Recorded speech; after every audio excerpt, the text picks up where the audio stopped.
or what law could entitle you in the next 5 years in which you'll be pursuing law. So yeah, so as you see, this is like a journey from an aspirant to a lawyer. So yeah, why law? So this was a question which was posed to me at multiple Your voice is instances of my breaking, life Mr. since I Ramachandran. decided to take law. In fact, when I decided to opt for law as my career choice, multiple people were asking me as to, yeah, one second. I guess there is some network issue. Yeah, is it audible right now?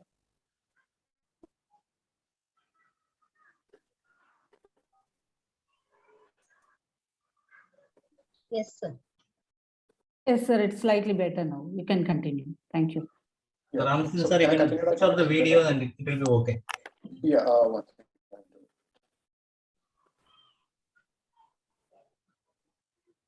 Yes, I guess my video switched off right now. Yeah. So am I audible right now? Is it all okay? Yes, sir. Yes, sir. You are. Yes, Yeah, you all are. right. So in fact, this is one question that every law student would be posed in the 5 years in which they, pursue their career or the professional course as such. So why should one pursue law? If I say the first thing that must come to your mind is that law is a professional degree. So as far as graduation degrees are concerned, it's of two types. So one would call it the academic degree, the other is called as a professional degree. So if we sort of categorize these two, so academic degrees would entail say BTech, BSc, BCom, BBA, and so on. Whereas professional degrees would be such as MBBS, say chartered accountancy, or company secretary, or say law for itself. So what is the difference between the professional degree and an academic degree? So the professional degree entails you to practice a profession as such. And this sort of gives you an edge over others, as in it provides you employment stability. When you can actually start professing the degree as such. So for instance, I don't need to, go to a firm and ask for a job as such. Rather, I could start my own practice. And same goes for an MBBS doctor or a chartered accountant. They can start their own sole proprietorship or say their own clinic. So the first thing first, law provides you with a strong background of professional degree. And moving forward with it, law gave me diverse career options. So I'll be talking about this in the later point of the presentation. So law has ample opportunities for you, which most of the academic degrees don't grant you. And always, so the next thing that I'm going to say is going to be distressing, but yeah, as and when there are conflicts, there will be a need for lawyers. So the need for lawyers is like ever expanding. So it's like as long as the diseases exist, a doctor would exist. So the same analogy sort of applies for lawyers too. So as long as there are disputes, we would be in existence. So law is going to be a great career for those who look forward to resolve disputes amicably. And next one is the legal empowerment. So as you could see in all these movies and all, law is definitely the place where you could actually claim one's right, and it is a fulfilling thing to see, your arguments in the court taking shape in real life. For instance, if you happen to file a public interest litigation against social malaise, and if you see it being uprooted right in front of you, it's gonna give you much more satisfaction than any other degree or course. So going on to the next slide. Yeah. So what are the courses available in law? In India, there are two kinds of degrees which are offered. So one is an integrated LLB, which is called the 5-year integrated course, like what I'm doing. So it comes along with a Bachelor of Arts degree for me, whereas in few colleges, there are opportunities to pursue BCom LLB, BSc LLB, and so on and so forth. A few colleges also provide for BBA LLB. Whereas traditionally, it has been a 3-year honors course wherein you'll have to complete a UG degree and then apply for a 3-year LLB course. So what is the difference is that I would be completing my graduation in like 5 years, whereas if a person goes for a 3-year LLB, he might have to study for 6 years. So let's say a person A starts with BCom as his first undergraduate degree, then he would have to spend say 3 years and then another 3 years for his LLB. So that's going to add up to 6 years. So this sort of system started in 1987, if I'm not wrong, and it was started in the Madras University as such. and it's all over India right now. It's in fact the most prevalent course. So those kids who are in the school, I would recommend them to go for a 5-year integrated course. And as far as the entrance exams are concerned, I'll be talking about them as well. Like I'll just briefing about them. And I guess Surabhi, Pugalindi, and Arival going to be talking in depth about them. Yeah, so these are the entrance exams. So the major entrance exams of the country. So CLAT is for around 22 national law universities. ALET is for NLU Delhi, and TU LLB is fundamentally an entrance exam conducted by the Delhi University. And in fact, Delhi University has like great colleges for the 3-year LLB course. And LSAT or LSAT India in particular is actually the parameter or the exam which is used by few great universities such as Jindal Global Law School, UPS Dehradun, and few more. SLAT is an exam conducted by the Symbiosis Law Institute, and MHCET is for those universities in Maharashtra, and BHU, which is also known as the Banaras Hindu University, is also having a great law school over there, and they conduct their own entrance exam. Apart from this, there are much more entrance exams, and also interestingly, last year NLSAU, which is one of the greatest colleges in India, it's also known as the Harvard of the East. So it came up with a 3-year course of its own, and it is likely to have its own entrance exam for the same. And I guess those undergraduates who are willing to pursue law could, I'd say, should apply for it in the first place. And so yeah, so these are the major exams. So I spoke about CLAT and ALET, which is conducted by NLU Delhi, but in the middle there is this IIT Kharagpur. So IIT Kharagpur has its own law institute called the Rajiv Gandhi Institute of Law for Intellectual Property. And this course, I mean, they offer UG courses as well as the PG courses, which is LLM.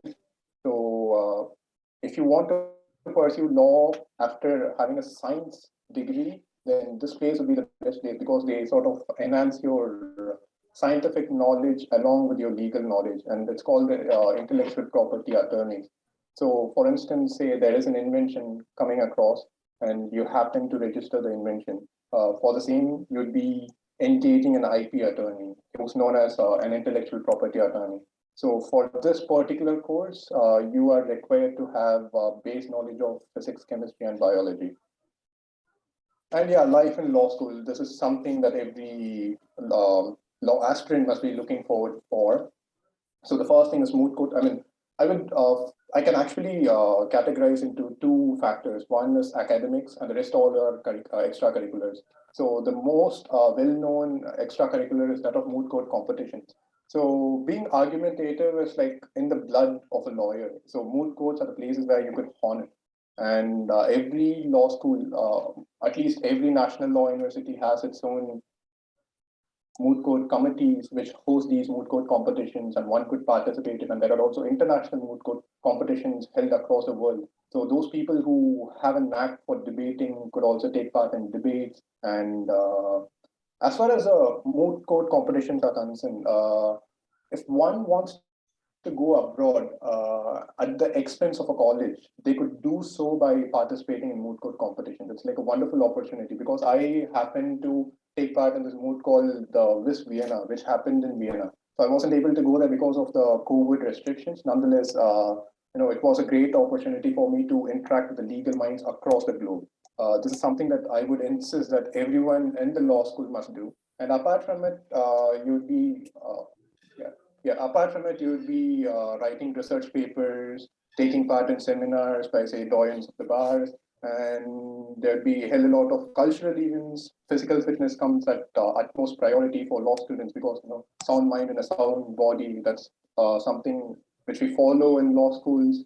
And yeah, last but not the least, you would be having a lot of parties because it's like work hard and play hard. So we also believe in that concept. I mean, it's prevalent throughout the legal fraternity, at least right now. And yeah, what after LLB? Yeah, so this is a question that's been bothering me for the past 2 years. Nonetheless, I figured it out. So to give a brief for you all, say there are 2 subsets, say conventional and non-conventional. So conventional is something which most of us would be aware of already, at least the aspirants must be knowing of. So litigation attorneys are the ones who we see prima facie. So these are those attorneys who go to the court, argue for their clients and win the case, make changes to the society as such. So corporate attorneys, on the other hand, are the back-end workers. So you wouldn't be seeing them much frequently. nonetheless, they do much of the paperwork. They work for the corporates. For instance, let's say there happens to be this transaction between Geo and Facebook. If you understand, there are thousands of pages to be documented, there are thousands of agreements which needs to be signed, and these are fundamentally taken care by these law firms. So what do corporations do, and why do corporations need lawyers? So every company sort of has its own legal team, and these team comprises of 3 to 4 people. So a company is a legal person as such, and to run a legal entity, you need lawyers for compliance purposes. So for that sake, corporations do appoint lawyers as legal counsels every now and then. So this is one career opportunity that you could go for. And in fact, this is the most remunerative career opportunity that I could suggest as such right away. And as far as the non-conventional career opportunities are concerned, like I could further divide it as non-law career and law career opportunities. When it comes to law career as such, there is this option called the judicial clerkship right after your college, wherein you'll be working with a judge for almost a year. So what does this do? This enhances your knowledge over law. This enhances your argumentative abilities. It enhances, say, your networking skills with senior counsel, which is very vital if you want to practice law as a litigation attorney. And yeah, it also helps you stay in touch with the judiciary as such. You get to know how a judge thinks, which is important for a lawyer. And the next one is called the JAG.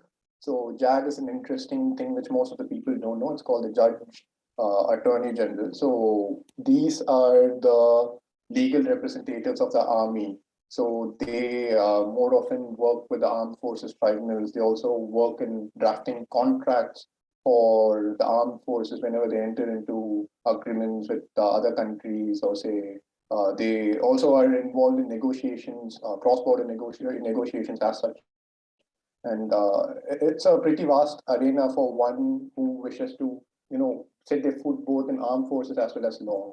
And the next one would be LLM. So LLM is a master in laws. So what is the use of LLM? So if one wants to get into academics as such, if one wants to teach, if one wants to be a renowned academician as such, it is very important for them to consider LLM. And also, there are 2 kinds of LLM. One in India, one that you could do in India, and one that you could do abroad. So, as far as Indian LLMs are concerned, they aren't well recognized as such. People don't prefer pursuing LLM in India because it just leads you directly to academia. Whereas LLM in abroad, say LLM from a university in UK, it sort of throws open the door for you to work with foreign law firms. And if you want to get outside the Indian borders, then LLM would be much vital as such. And for instance, there are also specific fields in law such as arbitration, where you would be required to have multiple LLMs in dispute resolution as such. And also international institutions. So for instance, say IMF or World Bank, so these institutions particularly ask for master in laws. So they just don't want you to sit with your undergraduate degree. They want something more than that. And apart from that, they also expect you to know multiple languages which are recognized by the United Nations. So if you have a hangover French, German, or say Mandarin or Arabic, it's going to be of much more help in securing a job in international institutions. And the next one is fellowships. So fellowships is more like a researcher's job. So there are these think tanks across India. For instance, there is a think tank called the ORF. There is a think tank called Vidhi Policy Center. So they are the ones who fundamentally formulate the laws of a country from the Hind side. So we might be seeing a member of parliaments debating the bills, but more often people don't realize that it is these law students and people from various backgrounds who come and work with these member of parliaments to draft the bill in the first place. And it is then it goes forth to the parliament where these parliamentarian debates. So fellowship is a great way if you are interested in, say, drafting the law or creating the law as such. It needs a lot of ingenuity as such. And judicial services. So judicial services is a way through which you can become a judge at a very young age. So every state has its own PCSJ, public civil services, judicial examinations. It's just like civil services, where you'll have to sit for those examinations, and then you'll be appointed as a district, not as a district, as a say judicial magistrate number one, like the lowest rung of the lowest judiciary judges, and eventually they climb up the ladder. A few get on to become, say, high court judges or even Supreme Court judges. So this is one way through which you can get into the judiciary directly at a very young age. And every state has its own judicial services. And for Tamil Nadu, it is conducted by the TNPAC, and the North, like say, UP has its own judicial services, Rajasthan has its own judicial services, and so on. And as far as the non-law career is concerned, one could definitely consider civil services because much of civil services exam syllabus is actually based on law. So there is a paper called the General Studies 2, which has the subject called Indian polity, which is nothing other than Constitution of India, which we would be studying in our law school anyway. So it's going to give you an edge over a person, say, who's from IIT or IIM, because you would already know the syllabus as such, and it would be easy for you to write the examination. And Army, definitely. So there is this exam called the CDS, the Combined Defense Forces exam conducted by the UPSC, which person from any stream could sit for, and he can join the armed forces as such, provided he's physically fit for the same. And journalism. So one ripe example for journalism and law would be that of a current Chief Justice, so who was a journalist himself. So journalism, definitely lawyers do have an edge over people from other backgrounds in terms of journalism as they get to know the law intact, and they provide you the truthful information, and also they can understand what Article 19 is, right to freedom of speech and expression. So it's a wonderful combination to have journalism and law side by side. And business management, definitely. So any firm or any corporation, it needs a lawyer as well as a manager. So as long as you're in compliance with the law and as long as you have the management skills, it's going to be bang on. You're going to be a great manager. You're going to be a great asset for the firm. And also apart from this, there are a few other careers such as company secretary. You can also pursue CA if you have time, because I have seen a person holding LLB, CA, and CS, which is like a golden trio that you could have. And market for such people, it's like huge, and you're going to be paid in lakhs as soon as you graduate. And talking about pay scale, yeah. So this is like a comparative study between salary of a litigation lawyer and a corporate lawyer. So I mean, I would be sort of partial towards litigation lawyers actually, because this slide might show the pay scale and all. It can say that, like corporate lawyers are lucrative and so on and so forth. But the truth is that, yeah, hello, am I audible? I guess my network is not stable. Hello? Hello? Your voice is not very clear, Mr. Ramchandran. It cracks in Yeah, between. hello?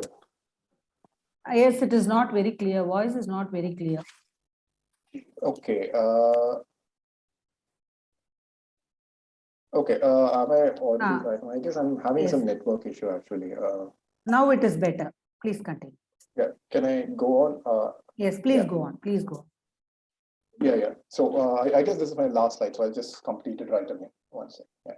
So yeah, so this is a comparative table between litigation lawyers and corporate lawyers. So as far as litigation is concerned, the first few years of your career is going to be troublesome. It's going to be like filled with ups and downs. You would be paid less. You wouldn't be respected in the courts, and you can't. You would be made to carry around case files. You wouldn't be made. You wouldn't be allowed to argue in the courts as such. But nonetheless, this is a place where you learn from your seniors. This is a place where you get to see the real side of the law. This is a place where you get to bring your arguments to life as such.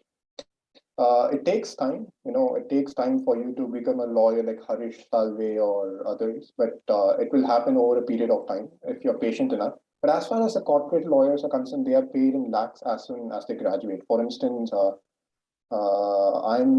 if I happen to get into a law firm right away, I'll be paid around 16 lakhs assets per annum, which is a huge say pay that I'd be getting. But nonetheless, the job satisfaction wouldn't be as great as you get in a litigation lawyer. So all that you'll be made to do is to proofread files, legal due diligence, and get into transactions, insight work. So yeah, it's fundamentally up to the person who will be taking up the job. So I'd be leaving it to you to decide as to whether you should go for litigation or corporate attorney as such. And I guess with this, I would just conclude my presentation as such. I don't think I would have more to speak. Yeah, so with this, I would suggest Ari Velgan to take on. Yeah. Thank you, Mr. Ramachandran. I request Mr. Arivaragan to address the participants.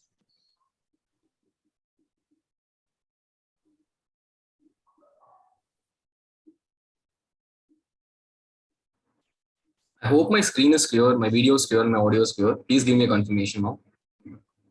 Yes, sir. Mr. Arivaragan, Yes. loud and clear. Thank you. So greetings to everyone and thanks to the stage. I'll straight away dive into my presentation. So firstly, I'll be talking about CLAT, the primary entrance examination. I'll be talking about the exam preparation and the exam pattern for all the students here. I also thank Ram. He was one of my mentors when I wrote CLAT and he's a very helpful person. So going forward, I want to tell you that what is CLAT. So CLAT, as its name suggests, is a common law admission test. So what's common about them? What's common about them is that the commonality arises where 22 NLUs, 22 National Law Universities, apart from NLU Delhi, come together to form a consortium to conduct this examination. So the only way you get into these 22 NLUs is CLAT. So basically the consortium conducts this examination and takes all its entries through this examinations alone. So what are these NLUs? Why do they conduct these examinations? So these NLUs are premier autonomous institutions. They are premier autonomous national law universities which conduct these examinations together, and they are run by the central and state government in combination. So the university is not an end by itself. It does not mean that if you get into a national law school, your life is sorted. It's not like that. They are just a means to achieve your ends. They provide you ample amount of opportunities. Opportunities which Ramachandran spoke about. These NLUs provide you ample amount of opportunities and they help you with your career to proceed further. So what is the eligibility to write these examinations? You can make it a presentation mode so that it is visible clearly. PPT. I'm not able to hear you, sir. Mr. Arivaragan, kindly move on to presentation mode. Move on to slideshow so that it is visible to the Now we can see the audience. slideshow. Okay. Is this better, ma'am? It has to go to the presentation mode. Give me a second. It is not in presentation mode. Yes. Yeah, Very good. Yeah, thank you, Ji. Done. Yeah, sure. So moving forward, I'd like to talk about what the eligibility is to write CLAT. So just you have to have a 45% result in your 12th grade. You don't need to have a mark sheet in hand yet. When you have cleared your 12th examination, you can just go and give CLAT. So also CLAT 2023 will be conducted in December. So students who are at their 12th grade at present, you wouldn't have completed your 12th, but you'll still be in your 12th grade. In 2023 December, you can still give CLAT while being a part of your 12th grade. The reason why it's conducted in December from 2023 is the reduced exam stress because you have all your NEET, JEE, your 12 board grades coming in and around May. So till date, CLAT was always conducted in the month of May, but from now you always have it in December. So if you're still in 12th, you can give it in December. All you need is a 45% result in your 12th or equivalent examination. And the second question arises, do I need previous legal knowledge to get into law, to get into CLAT? No, not at all. CLAT is an entrance examination to get you into law schools. If they're going to test law during the CLAT examination, there is no point in you going to law school at the first place. So the whole point of CLAT is not to test your legal knowledge. So you don't need to have any legal knowledge prior to joining a legal institutions. I never had any legal knowledge. I was a student of commerce department. You can be a student of science. You can be a student of humanities. It's not a hindrance to give CLAT. So next, what is the ideal preparation period? It depends upon person to person. I would personally suggest a period of in and around a year or at least 8 months. But I have always seen students crack it even with lesser amount of time. So moving forward, I would like to talk about the level of competition. So CLAT is not a casual exam. It is not something like your talent search examination or something. It is a very serious examination with a severe amount of competition. So there are around 53,000 writing CLAT every year. And how many seats do you have in your NLUs combined together is 1,500. That is a 97th percentile. And how many seats do you have? One, that is a top 5 NLUs. It's 475 seats. That is a 99th percentile. So CLAT is a very serious examination which has a very sharp cutoff trend. So the examination should not be taken easily or casually. It's a very serious examination and I want to put forward before going into anything. I'm not trying to scare anyone. but I just want to put down the ground reality regarding the seriousness of the examinations. For every 1 or 2 marks, there fall 100 people within that rank. So that is the level of competition that CLAT has. Moving forward, I would like to tell you about the examination pattern. This has changed over a period of time, but the present constant is that you have 150 marks and 150 questions for it. Always you have 1 mark for a right answer and minus 0.25 for every wrong answer that you do. So there is negative marking which needs to be kept in mind. So CLAT is generally divided into 5 sections, which is English language, consisting of reading comprehensions, current affairs including general knowledge, your legal reasoning, your logical or critical reasoning, and your quantitative techniques. This quantitative technique is what we call the math section. It is not pertaining to 11th, 12th math. I was personally a marketing student. So this math is certainly very different from what you study in school. And it's, as the name suggests, it's rather quantitative techniques rather than math. So going forward, these are skills. They are not subjects. So these are skills which need to be honed. These are not skills. These are not subjects which are rocket science, which you just have to spend a lot of time learning. These are skills which you have to practice. These are skills which you have to gain expertise at. So these skills like reading comprehension, these skills like legal reasoning, they are skills which will be useful for you when you are inside law school. So basically what CLAT does is just not give you admission, but also prepare you for your life in law school. So the approach should be learning them like you learn your skills and not like learning them like your subjects in school. So you need to learn them, you need to practice them, you need to create some expertise in them so that you are able to perform in them and not just know them. So practice, consistency, and time management are very essential to these skills. And there are 3 interconnected sections: your legal reasoning, your logical and critical reasoning, and your reading comprehensions. If you look at the questions, if you go to the consortium website, and if you look at those questions, all these sections are very similar. You're given a paragraph. You're asked to read, understand, and analyze the paragraph, and then you are asked to answer the questions which follow below. These are interpretational in nature. So all of these 3 sections have something in common. So you need to have good reading comprehension skills, and you need to have good critical analytical skills to answer a legal reasoning questions. This is something similar which is followed in all the 3 sections. So these 3 sections are not individual or islandish sections. They are very interconnected and they are interwoven into each other. So when you develop one skill, you obviously perform better in another section. So all these 3 skills combinedly help you a lot when you go to law school. And we as students realize that once we come to law school, that CLAT has helped us become better law students as such. And when you approach these 3 legal sections or these 3 sections, which are critical reasoning, legal reasoning, and reading comprehensions, you need to learn certain techniques. You need to learn certain aspects of nuances given in these sections on how to read fast, where to read, where to focus on, which are the words which you should ignore, which are the words which you should pay more attention to. And these are something which are techniques that you should learn. And these can be learned from books, practice, or your classrooms or anything like that. So these are techniques which you should learn, but more importantly, what comes is practice. So this is the most important aspect. So putting into practice what you learn is what will help you hone these skills and become a better person in all these 3 aspects. Moving forward with GK.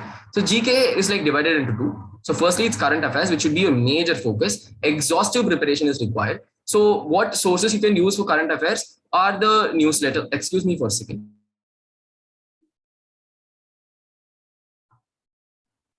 What are the sources you can use for current affairs? Are the newsletters prepared by various coaching institutes, and also select magazines like Competition Success Review, which will be useful.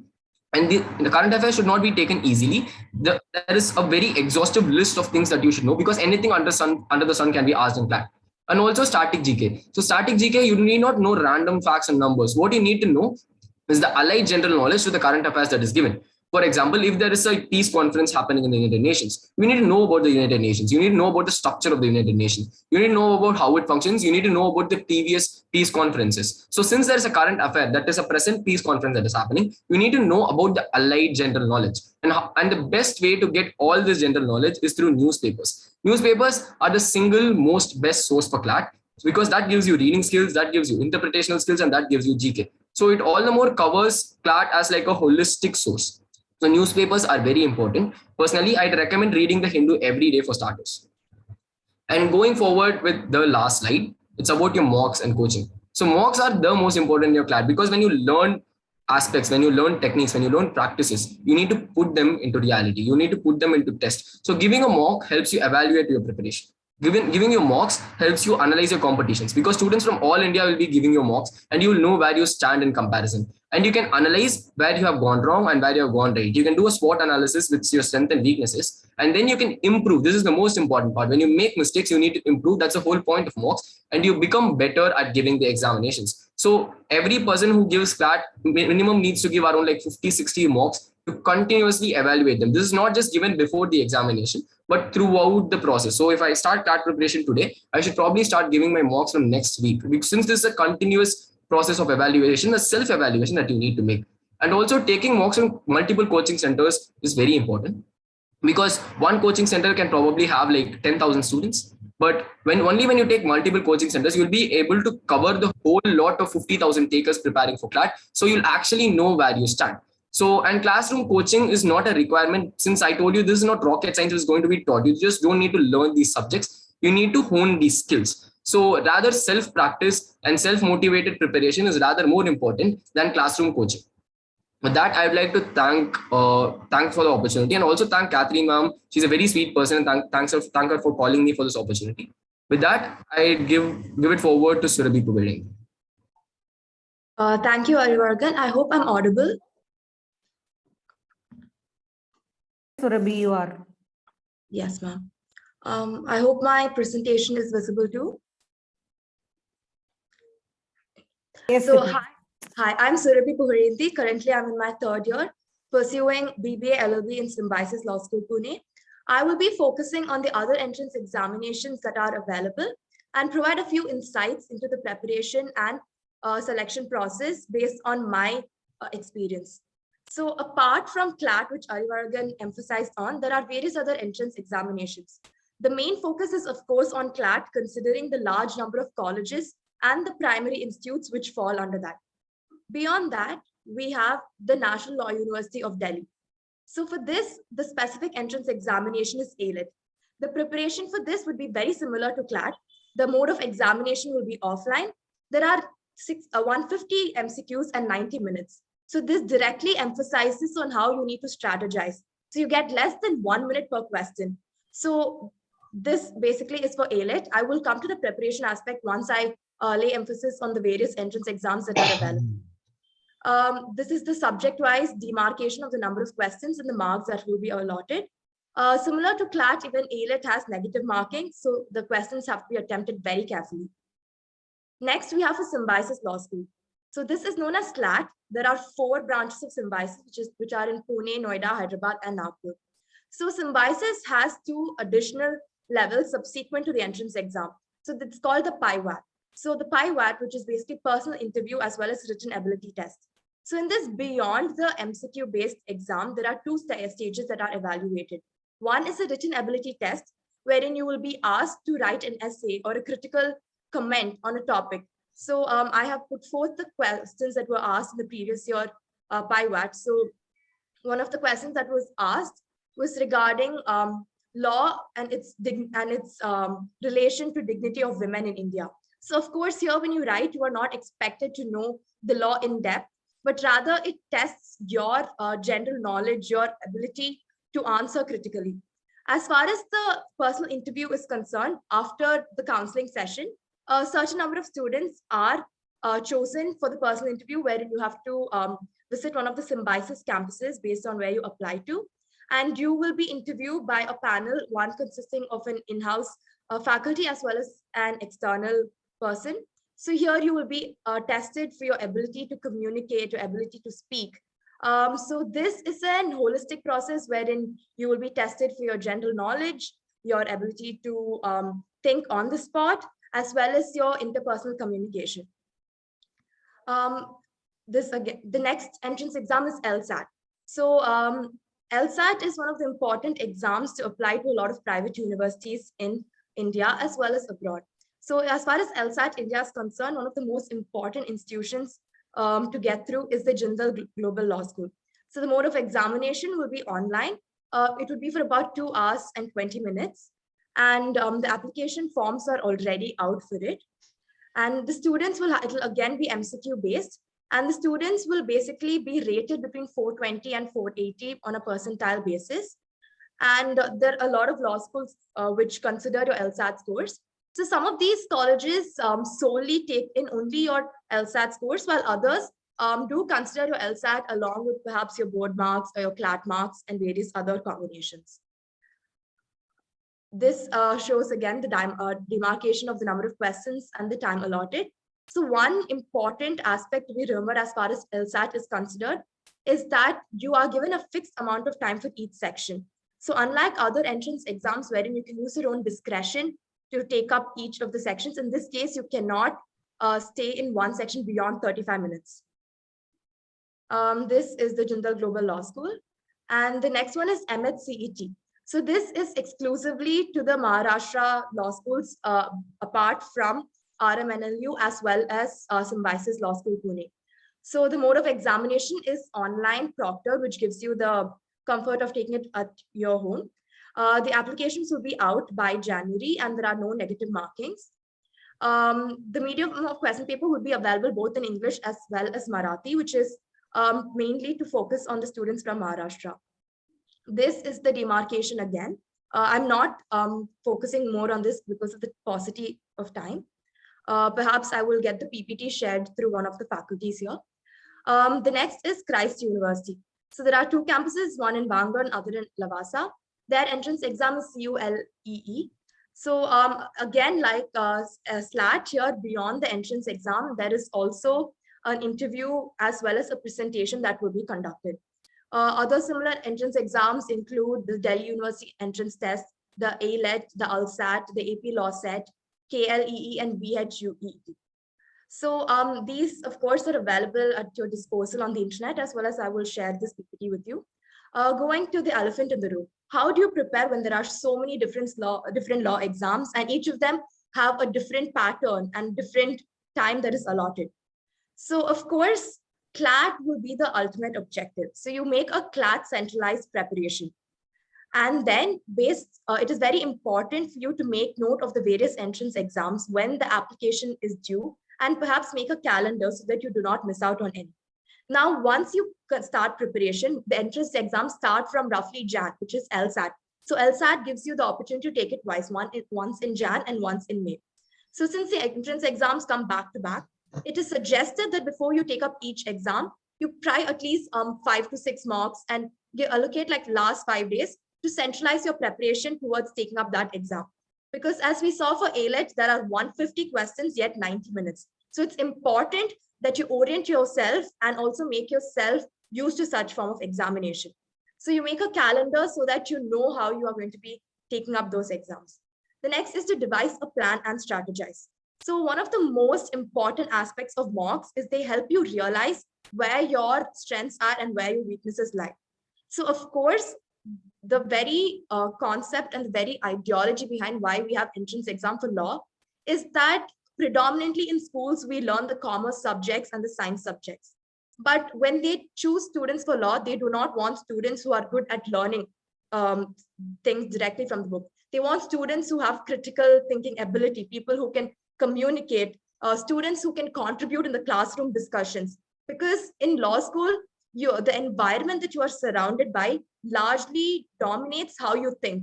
You learn a lot from your peers. So it's important to have students who are intellectually stimulated and students with whom you can have good discussions.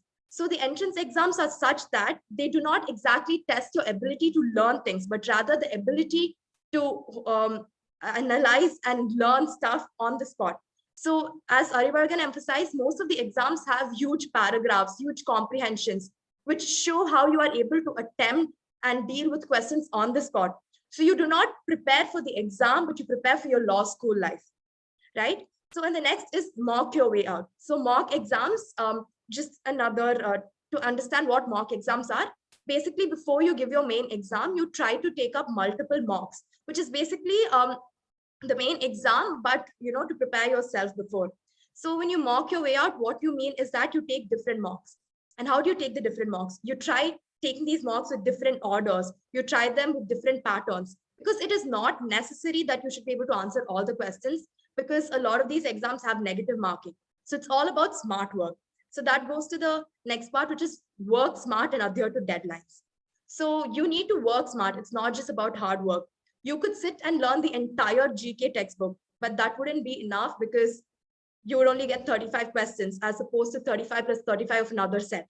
So it's very important that you work smart. So beyond this, a very important lesson that I've learned is that it's not, there is a lot of pressure around the law entrance examinations and the various biases that are accorded to the law schools. So it is not, and as far as we are concerned, it's a course which goes on for half a decade. And you write an entrance exam not knowing entirely what the course entails. And you are not required to know because you're only in 11th and 12th grade. So you are also just trying your chance. So what is important is give it your try, give it your best. If you've decided this is what you want to do it passionately, give it your best shot at this. But do not be heartbroken if you do not get the institute that you aimed for. Because as much as getting the top tier law universities will give you a push in the initial phase, it's all about how you go through the next 5 years. You could be from a law school which is not very well known, yet make it one of the top firms if you are passionate enough, if you are willing to do all the things that are required. So plan out, talk to a lot of people who are involved in this legal field, try to get as much exposure as possible so you can make an informed decision about it. Because of course it's a 5-year course. It takes a lot of time. And you need to be passionate and involved in this if you're going to take it up. So with that being said, good luck to everyone. And I hope that I will definitely be able to help you with any doubts and queries that you have. I did not want to extend beyond the time. So with that, I would like to hand it over to Vijay Raghavan.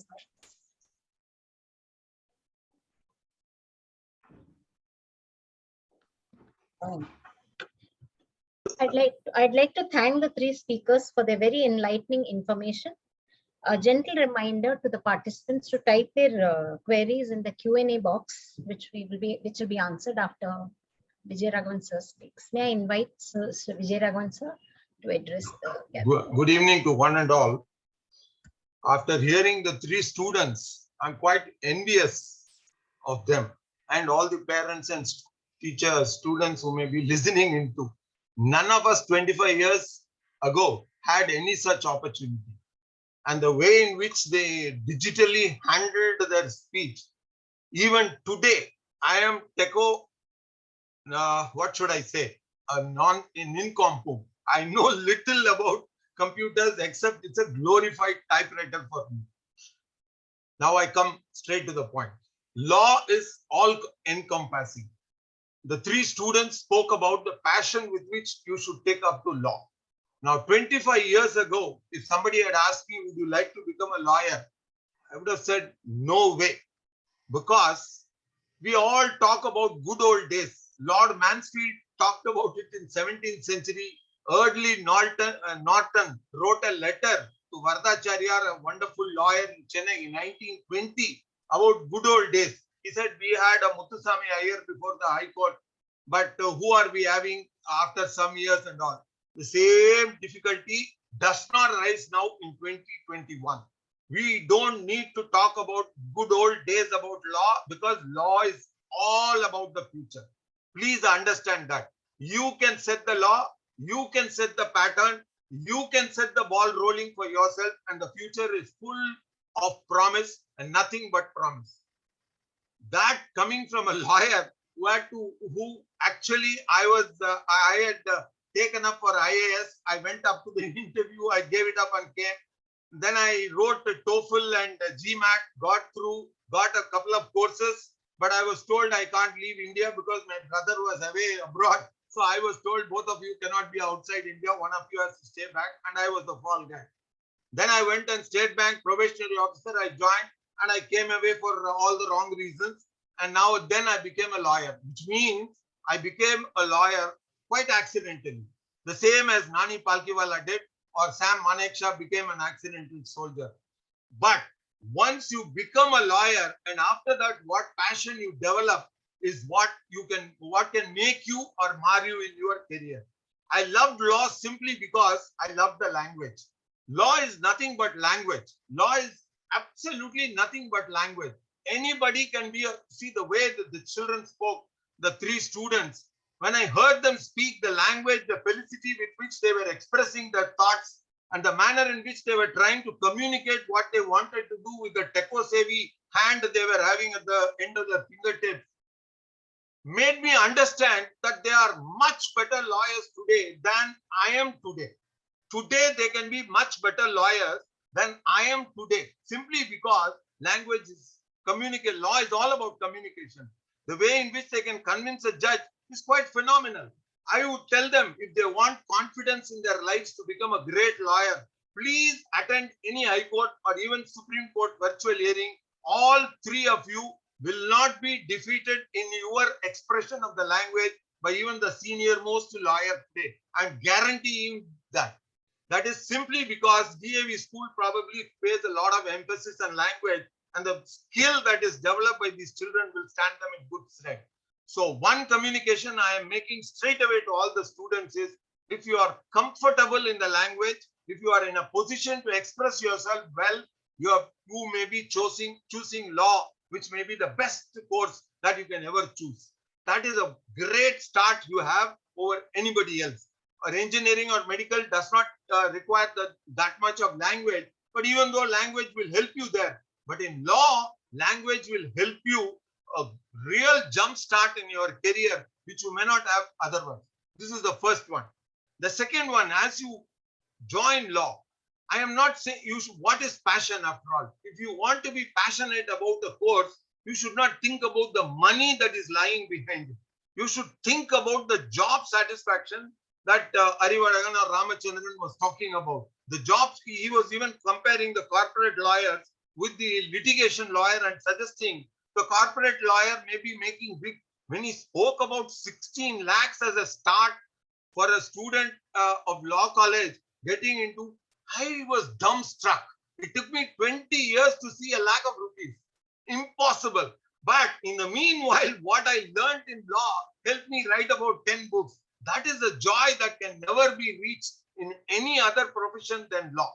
And the most important thing you should understand is, see the kind of giants who have been in law. K. Parasaran, who won the Ram Janmabhoomi case, studied in Madras Law College. Alladi Krishnasamy Iyer, who was the man behind the constitution, along with B.R. Ambedkar in the Constituent Assembly, came from the Madras Law College. K.M. Munshi, he came from Government Law College in Bombay. And Nani Palkiwala came from Government Law College. We had only four colleges to be exact in Tamil Nadu and Pondicherry put together. Now, how many do you have? CLAT itself is suggesting about 22 institutions. The world is under your feet. All that you have to do is do well. She was talking about, Surabhi was talking about the kind of nuanced skills that you need to have to attack this course or that clerk. We had no skills whatsoever. We developed everything in the profession. Please understand, law is all about practice. Nothing but practice. That is why you say you practice in law or medicine. Both of them you practice. Whatever you learn, you leave behind and you start all over again only when you come. So I can see there is so much. Arvind Dattar, who came to DAV school, I remember for school day.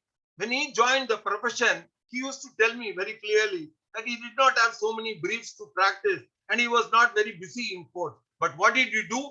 He went back to the room and started writing a book on central excise laws. Vadhwa and Company, which is now LexisNexis, for whom I regularly write my books. They gave him an opportunity to write about central excise. He wrote a huge tome. You have to look at that tome. That it will be such a big book that he wrote about central excise. Even today, it is quoted all over India, and even the Supreme Court cites Arvind Dattar. How did he make a name? By writing that book. If you don't know a subject, write it. That's what Mark Twain said. The best way to gain a thing is to write a book on it.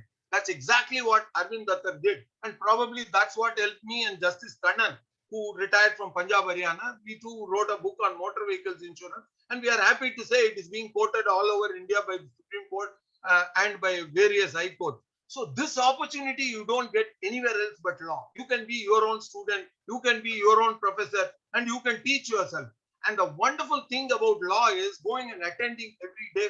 See, these 5 years you are studying, I think you should not be, if you read the life of Justice V.R. Krishna Iyer, G.R. Krishna Iyer talks about the days he visited the law college and listened to the oratorical skills of people like Alladi Krishnasamy Iyer. He spoke about that.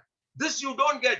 This you don't get anywhere. The internship, a couple of students who came to me, I put them on to a couple of judges. The one judge, Justice B. Parthiban, is having an intern. Justice Anand Venkatesh is hosting another intern. The kind of opportunities you students have, I am really envious of that, because you don't get it in any other profession. Now, I can keep on telling you about 101 things about the commercial aspects of becoming a great lawyer. Harish Salve today charges, I am not being very open, transparent about what I know, because we pay to him as the lawyer to engage him in, for appearing in cases. Gopal Subramaniam charges 35 lakhs for even a meeting with him. Harish Salve charges nothing less than 75 lakhs for appearances every day. But all that doesn't come easy. He's a chartered accountant too. He has done company secretaryship too. The wholesome skills he has devoted, but all is based on law. Then I will see, I can keep on going. So I will only say, I will urge the parents not to impose their dreams on the children. First thing, please don't do that. Equally, if your children are passionate about joining law, please do not divert them to any other profession because the father is a doctor or an engineer or is a businessman. Please don't do that. Rakesh Junjunwala was a chartered accountant and his father wanted him to join. Today, look at Rare Enterprises. He did not. He took 10,000 from his father and today he's a leading investor in the whole of possibly the world with an asset base of 15,000 crores. He's after his passion. That's exactly what you should do if you want to join law. I will conclude with 2 anecdotes just to tell you what law can be, how interesting it can be. I will go to the US. Louis Neisser was a great Jewish lawyer. You all must be knowing about Charlie Chaplin. Charlie Chaplin, the great dictator, that was his most famous production ever, MGM. And Charlie Chaplin became Charlie Chaplin after a great dictator and nobody could beat him on that. One day in the evening, some God-forsaken fellow contacted Louis Neisser, the great lawyer, and told him, Charlie Chaplin and MGM have plagiarized great dictator. I would like you to sue them. Then Charlie Chaplin, we all know, is a great genius. So Louis Neisser threw him out and said, I have no time for all these frivolous things. You get out. This gentleman kept coming to Louis Neisser, and Louis Neisser happened to be in Germany one day in a village. And he remembered that God-forsaken fellow who was telling Charlie Chaplin had plagiarized a great dictator. He remembered that old gentleman. And he went around in the village inquiring about that man. Then he happened to go into a saloon, a barber shop, and he saw a small photograph of Charlie Chaplin having a shave in that shop. So he asked the barber, how did you happen to get that photograph? He said, Charlie Chaplin used to come for a shooting for a movie. And when he used to come here, he used to visit. And because he was a famous person, I took a photograph and I parked it there. And so it helps me in my business. Then he asked him, do you know the gentleman who said he is living in the vicinity of this place? He said, of course I know him. He is a good-for-nothing fellow who comes into the barber shop every day in the morning and keeps telling me stories that one day, one of his stories will be picked up by Hollywood and he will become a famous star. Then something strikes a bell in Charlie Chaplin. He digs deep into that and he finds out that possibly Charlie Chaplin visited that particular shop on the very day this gentleman was recounting a story to the barber. He put 2 and 2 together and applied the famous theory of probability. If a particular fact is true, the given set of facts to prove the truth is available. This is what Louis Neisser propounded, and it helped him throughout his life. So Louis Neisser put 2 and together and decided that godforsaken fellow must have been recounting his story in the barber shop. Charlie Chaplin must have been sitting in the seat and having a shave, and he must have listened or overheard the whole story, gone back to the US, developed a theme out of it, and made the great dictator. He put all this together and shot off a notice to MGM. And lo and behold, what happened? MGM turned up and settled the claim because they could not answer Louis Neisser's theory of probability. All these things and entertainment, fun, game, money, you can never realize in any other profession than law. I'll give you one more instance and conclude with that. this you may all, again, this will be interesting because young people, you Gen Z and the millennials are sitting here. I better speak in your current lingo, which is cool. Now, Coca-Cola. Everybody knows about Coca-Cola, the greatest drink and possibly the most sold drink in the world. Now, Coca-Cola had a famous song called Rum and Cola. Sometime in 1950s and 1960s, they had a jingle, Rum and Cola jingle. Somebody came to Louis Nizer again and told them, Rum and Cola is nothing but a takeoff on a song which he had invented or written about it. This gentleman told. And he said, Coca-Cola doesn't have to steal all these songs. They can pay their way through. Why the hell should Coca-Cola steal? But Louis Nizer had a doubt. After his experience with Charlie Chaplin and all that, he was not dismissive of this fellow. So what he did was, he broke open the song into several tidbits and tried to find out what the meters was, what the bounds were, what the grammar of the particular poetry that was strung together. Now, all this took him to West Indies, a small island in West Indies, where a similar song was being played. And then he found a match between the two. And how did he find out the copy? How a teacher finds out a student has copied. While copying from a notebook, if he is going to say, please refer to the earlier chapter, he obviously is not being honest. He is copying from the book, and therefore the teacher will. Similarly, there were 3 mistakes in 2 lines in that particular Rum and Cola jingle, which were repeated from the same song from West Indies, which was picked up by Rum and Coca-Cola, and they had marketed. They had done it unaware. They were not aware they were picking it up, but they simply did it because somebody came and offered it as an original. But it was found to be not an original, but a pickup or a plagiarism. And therefore, Louis Nizer found out, sued Coca-Cola, did not have to sue. The matter again was settled. So that is the beauty. See, our litigation between East and West, we should understand one.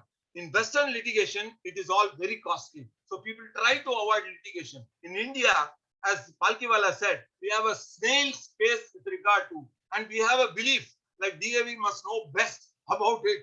We have belief in eternity, and therefore our life after birth. So therefore cases don't end, and there are instances of grandfather's cases being pursued by grandson. This is all good for you commercially. So I will end with that funny take and tell you, please be passionate about the course. There is a lot you will get out of this if you are a practitioner or a corporate lawyer, or you go into hedge funds, or you go into any other profession. Because please note this, I used to jocularly tell to my friends, if you want to go to Vaikuntha Ekadasi, better know a lawyer, because nobody gets access to even Ranganatha without connections. Lawyer has the best connection because police and lawyers, they have access everywhere. If you want to go to a seat in a cricket match, IPL, suddenly you don't get a seat, contact a lawyer, he will get through a judge, get into it. For all these frivolous reasons also, law is a great profession. I bless all the children with all the skill I have or whatever powers I have, and I would welcome them to the bar, and they will have a glorious future. Thank you very much.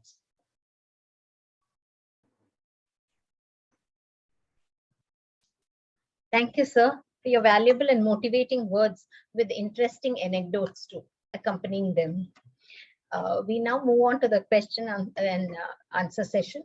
I'll read out the questions that have come up. Some of them have been answered, but still I'll go ahead with some of these questions. What are the various courses that can be done along CA? Who's following a commerce stream? Yes. Am I audible? Yeah, I guess I can answer this question. Yeah.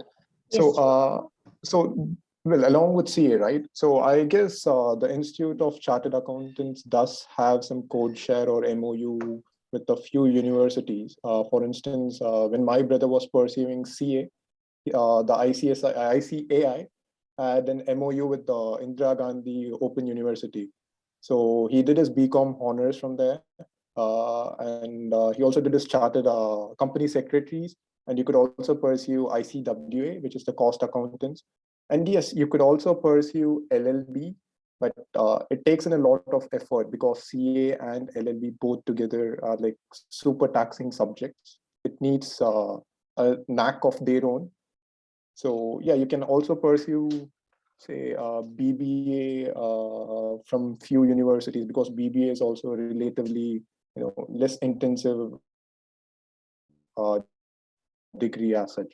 So I guess I did answer this question. The next question is, how important is post-graduation for a career in law? I guess Veera Raghavan sir would be, Vijay Raghavan sir would Yeah. be able to help Yeah, us with this. I just thought I wanted to intervene on that because, see, a post-graduation course or a doctorate hardly matters. You just take the case of Gautam Bhatia, a constitutional lawyer. He's an expert. He practices in Delhi. He's written the book, Transformative Constitution. He is doing an Oxford doctorate. And or take the case of even Abhishek Singhvi, who did his doctorate, or even P. Chidambaram, who did his doctorate, or Justice Nariman, who did his doctorate in Harvard. After all these experience, they all said they turned out to be the same kind of lawyers they would have been after their LLB. But it did not give them easy passage to court as great lawyers. It gave them an insight to understand law much better from a manifold ways by going into the Western jurisprudence.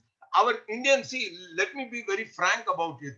See, bluntly saying government law college, you hardly read law. You got a lot of time to do whatever you want to do. Law you have to pursue on your own. I don't know about the kind of languages. See, Mr. N.R. Madhav Menon, who founded that National Law University, I have attended a lot of seminars with him. He always used to say that I find that the students of today are much better informed, but the lawyers of yesterday are much better lawyers. Please understand that. He said the students of today are much better informed than lawyers of yesterday, but the lawyers of yesterday are much better lawyers than the students of today. So what that means is the skill set is more important than the knowledge set. You will not be a much lower level of lawyer. K. Parasaran did only his BL. He did not do ML, or he did not do doctorate, or he did not become a PhD. But he was possibly the finest constitutional lawyer India has seen. Or K.K. Venugopal, or the best of all of them, Nani Palkiwala, or Soli Sorabji, or Fali Nariman. None of them had even an ML course. They all did only BL and became the greatest lawyers. So I won't say that masters, see, for an academic career in law, ML will help you immensely for an academic career, or for pursuing a career other than being a practitioner. ML will be of great use, but not for a practitioner. The next question is the overseas opportunities after completing the course in law. Well, it's multifarious. So starting off while you are in the law school, there are a few firms from England called, say, HSF or Clifford Chance. So these are all called the Magic Circle firms. They have their footprint across the globe. So they call in for vacation schemes where you get to intern with these firms. And if they like your job over there, they'll take you up aboard their team. So this is one way through which you can start off your career abroad. Apart from this, I guess masters would be the best way to start off your footprint globally. So say if you wish to have a career in management, I would suggest you to do GMAT and go for a college in the US, or I'd also suggest you to apply for a few other degrees. For instance, University of Oxford provides you with this degree called MSc in Law and Finance, MSc in Taxation Law, and BCL for Bachelor of Common Law. So you could, so it's multifarious. It depends on what you actually wish to do post your law school. And every college has its own specialty. So there is a college in Switzerland called the MIDS. And this college is known for arbitration and dispute resolution. And there is a college in, I guess, Norway. It's called the Leiden University. It's known for air and space law. So it absolutely depends on what you wish to pursue and which field of law you wish to pursue post your LLB in India. Yeah. Thank you. So please enlighten. Bam, there are two specific questions that I would like to take if I'm not being disturbing there. So please go ahead. Yeah. So the first question is guided coaching, like some classes necessary to crack CLAT and get into NLSIU Bangalore. How did you prepare for CLAT? So personally, I would say that the mocks these institutes provide are very important. I'm not name dropping any institute here, but I personally took mocks from 3 to 4 institutes minimum because you need to take a lot of mocks. So also the classroom coaching is optional. It may or may not help. So they will help you prepare for the mocks. But what's more important is the mocks itself. You can also do the self preparation, but having the mock examinations and having the materials of these institutes would be very helpful for you. And that is how I personally prepared for CLAT. I did not take any classroom coaching per se, and I don't recommend it either personally. But if you want a classroom coaching, you can go for it. But what's more important is the material and the mock these institutes provide, because you can't prepare your own mock sets. You can prepare for the mock, but not prepare the mock itself.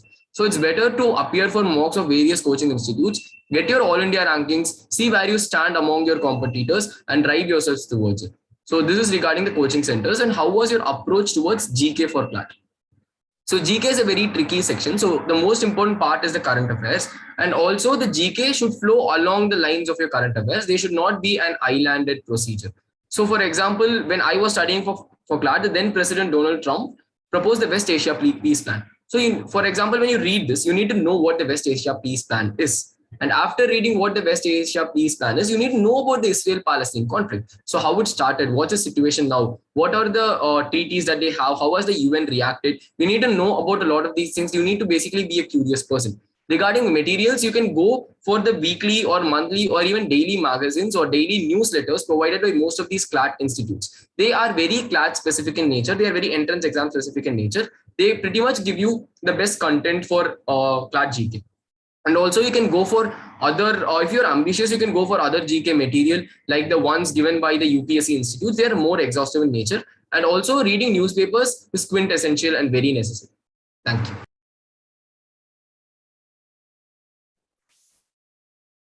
Thank you, sir. There is one question in the chat which asks how to stay motivated during the examinations, preparation, probably the whole year of preparation. This is a nice question. If you don't mind, can I take it up? Yes, please. Yeah, so I mean, you just need to know what happens in a law school. So when I say about, the major motivation for me to prepare for CLAT was the moot court competitions, especially. So I had a senior who was also from DAV Gopalapuram. So he was my mentor. So it's like a thing which goes on in our blood. So we just like mentor our own junior.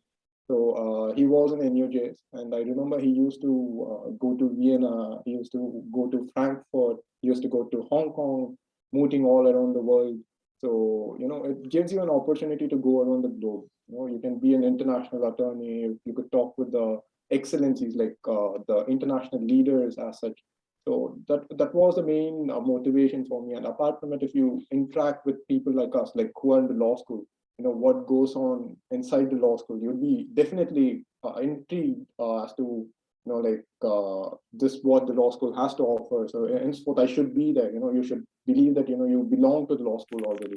So as long as you have this attitude in you, you'd be motivated forever. And also another trick that I did was that I used to have this huge picture of NLSIU's insignia in my bedroom. So whenever I used to see this logo, I used to be like, oh shit, I should be there. So I should be studying for it. So that's why I was motivated. May I add on to what Ramachandran said? So yeah, basically I agree with everything that he said. I had the poster too. Another important factor is, yes, keep interacting with people who are in law school so that you know what exactly you are preparing for.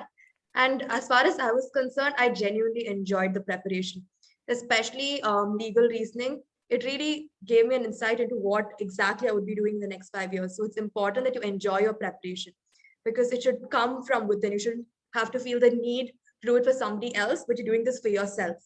So that's one of the most important aspects to keep you motivated. And of course, there are always the small factors, you give yourself incentives and you make a conducive environment to prepare. And personally, for me, I continuously interact with other people who are also preparing for the entrance exams to keep me motivated. In fact, I think Arivardhan and I prepare together for that. So it's important that you constantly update and you keep interacting with people who are preparing, because your other peers will not exactly be knowing what you are undergoing and what you are undertaking. So to have a group of people who understand your preparation, the requisites, will also be a great helping factor. And I just like to add a final thing to that. And you're always not going to feel motivated or feel prepared to study and perform for the CLAT examination. There are a lot of situations where you would want to stop, where you want to take it off, where you want to quit. And this is very natural. This is not something that's like very special. That's like coming from person to person. It's very natural. That's a part of CLAT. You need to learn to suck it up and move forward. This is like very important there. So you need to have that mindset before you start a preparation for any entrance examination for that matter. You need to have that mindset beforehand that no matter what happens, when you have motivation, when you don't have motivation, you just have to keep moving forward for the entrance examination.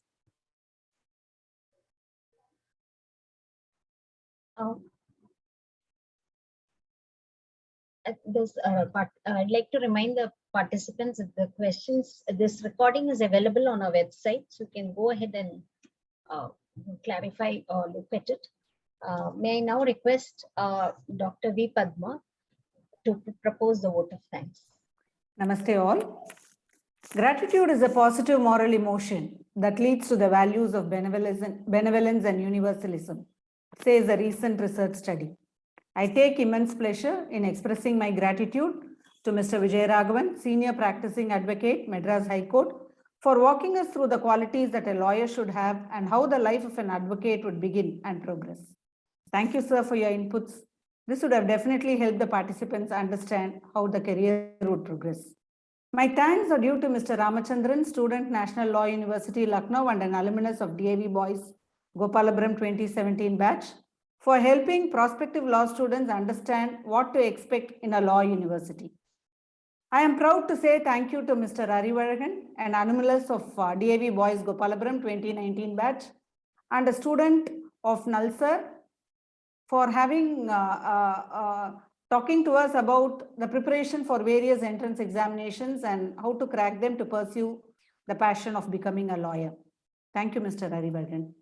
My heart swells with motherly affection as I thank Ms. Surabhi, a student of Symbiosis and an alumna of Girls Gopalapuram.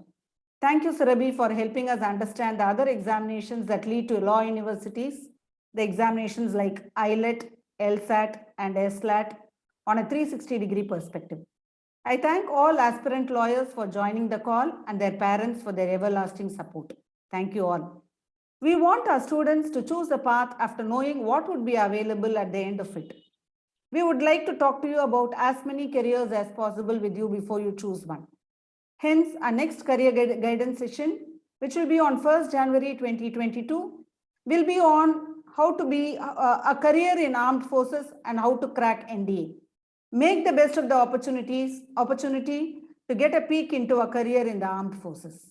Thank you all. Thank you so much. Thank you. Thank you all resource persons. Thank you.